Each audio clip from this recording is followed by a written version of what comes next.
es el libro 272, el día 38 de la Biblia. En el capítulo 1 de Mateo vemos la genealogía de Jesucristo. Se escriben los nombres de sus ascendientes por parte de José, su padre terrenal. Nosotros hemos recibido del Padre la gracia de formar parte de su descendencia, aquellos que serán escritos por su sangre en el libro de la vida, es decir, estaremos como la descendencia de la genealogía de Cristo. Es la intención del Señor que al leer, que al meditar, que al obedecer este libro, se abra nuestro entendimiento, que tengamos por su espíritu la revelación del reino eterno e inconmovible, para lo cual fue enviado y en el cual hemos sido predestinados, para lo cual fue enviado Cristo y nosotros hemos sido predestinados. Que veamos en las páginas de Mateo al Mesías de Dios, el cumplimiento de las profecías, para que sea también engendrada en nosotros la palabra, así como Cristo fue engendrado en María, y seamos capaces de cumplir las escrituras. Tengamos gratitud y servamos al Señor con temor y temblor. Se halló que María había concebido el Espíritu Santo. ¿Han pensado que esto es un milagro que nunca ha sido visto ni ha sido repetido? Nosotros hemos perdido realmente nuestra capacidad de asombro, el gozo, la exaltación al Padre por semejante portento. El Rey de Reyes se hizo hombre, fue engendrado en el vientre de una mujer, se humilló hasta lo sumo. Gracias por ese milagro. Gracias al Señor. Y gracias a este milagro nosotros podemos nacer de nuevo en el Espíritu y convertirnos en nuevas criaturas, creadas en Cristo Jesús para buenas obras, las cuales Dios preparó de antemano para que anduviésemos en ellas. También observemos el hecho que María se expuso socialmente, se expuso a ser juzgada, a ser criticada, maltratada y aún pudo haber sido apedreada por criar en su vientre al autor de la vida. Ese mismo reto tenemos nosotros hoy, para preservar con obediencia el cumplimiento de la palabra de Dios y su genealogía. No temas recibir lo que es engendrado del Espíritu Santo. Humanamente, la acción de José, que quería dejar a María, era lógica, era entendible psicológicamente, él se estaba autoprotegiendo, totalmente válido. Sin embargo, el Señor le pidió que no dejara a María.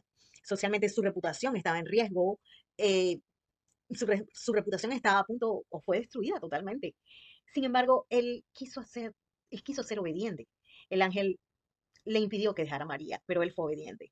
¿Interpretó humanamente los hechos? Inicialmente sí, pero después solo obedeció la palabra del Señor. Ahora, nosotros tenemos miedo de recibir lo que es engendrado del Espíritu Santo, interpretamos humanamente la palabra. Si hacemos esto, nuestro pecado puede ser semejante al de José, al que pudo haber cometido José, el que deseó hacer al desear dejar a María. Quiera el Señor por su Espíritu que no tengamos que recibir un ángel que venga a decirnos, no lo hagas. Todo esto aconteció para que se cumpliese lo dicho por el Señor por medio del profeta. Y a lo largo de todo el libro se va repitiendo esta frase. Esto sucedió para que se cumpliesen las escrituras. Estemos pendientes y observemos la hermosura de cada uno de los capítulos donde el Señor va repitiendo esta frase. En el capítulo 2 de Mateo vemos algo importante. El Señor viene, se presenta, engendra en María, nace el Mesías, pero ¿a quién llamó el Señor para que vinieran a ver al Mesías? Observemos que el Señor no llamó a los principales sacerdotes, no llamó a los escribas para revelarles el nacimiento del Mesías, no llamó a los líderes.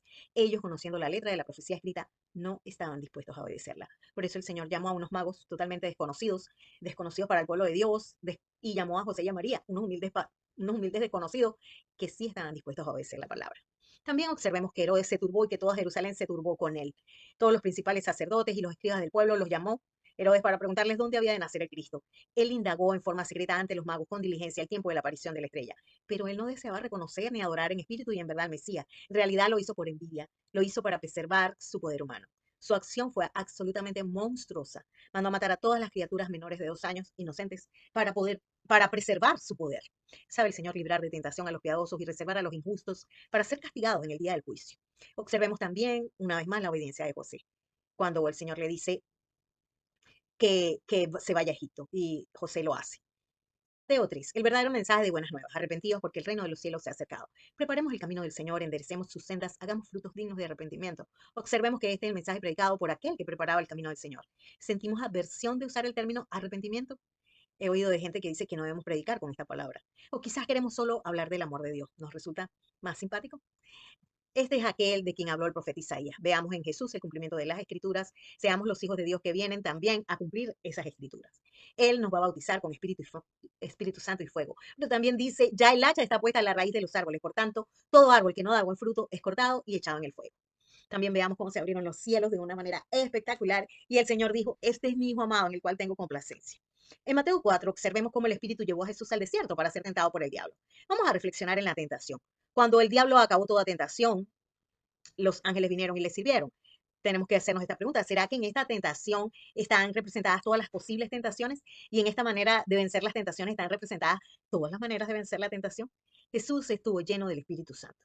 Observemos también el verdadero ayuno, porque Jesús no solamente ayunó la comida, sino que ayunó su propia voluntad. Tentación uno: si eres hijo de Dios, di que estas piedras se conviertan en pan. Realmente convertir las piedras en pan significaría caer en soberbia y en altivez. Sería como creer que porque eres hijo de Dios, tú puedes demandar, puedes ordenar para que el Padre supla tus necesidades. También significa ver el reino de los cielos como la satisfacción de nuestras necesidades humanas, centrar nuestro entendimiento de la palabra a través de lo movible y lo terrenal. Veamos en la respuesta del Señor el arma con la que derrotaremos al enemigo. Él dijo: escrito está, no solo de pan vivirá el hombre, sino de toda palabra que sale de la boca de Dios. Tentación número dos: si eres hijo de Dios, échate abajo, porque escrito está, a sus ángeles mandará cerca de ti y en sus manos te sostendrán para que no tropieces con tu pie en piedra. Quizás Satanás no habla así, pero así como podríamos pensar que era como altivo, como soberbio. Es una invitación también a tergiversar la palabra, a caer en soberbia, a caer en altivez de hijo, a ponerse a demostrar que eres hijo de Dios y que Dios atiende todas tus oraciones en beneficio propio. Es interpretar la palabra con partes de lo que está escrito y no entender verdaderamente el reino de los cielos. Cuando Satán escuchó a Jesús entrar en la palabra y en lo inconmovible, quiso tentarlo, invitándolo a usar la palabra y a los ángeles. Realmente fue muy espiritual. Escrito está. La respuesta del Señor fue: escrito está también. No tentarás al Señor tu Dios. Esto nos lleva a una clave importantísima en el entendimiento y la revelación de la palabra. Necesitamos considerar todo lo que está escrito, la suma de la palabra. Cuando no consideramos la suma de la palabra, caemos en tentaciones. Tentación 3: mira la gloria de este mundo, porque a mí me han sido dados y yo a ti te los daré si tú me adoras. Nuevamente la invitación es a caer en la tergiversación de la palabra y creer en la palabra de Satán. Jesús no necesitaba el ofrecimiento satánico.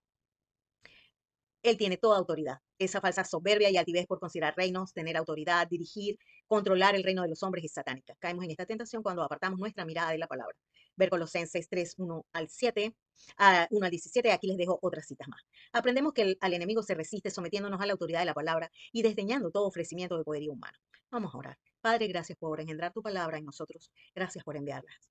Haznos hijos obedientes, renacidos para cumplirla. No nos metas en tentación, sino líbranos del mal, Señor. Tu siervo Mirsastri Silva de Rivera, Raúl Vicente Rivera Ramírez, con una sola meta: 365 días con la palabra. Solo nos faltan 95 días, por eso te invito a que no desmayes. Dios te bendiga.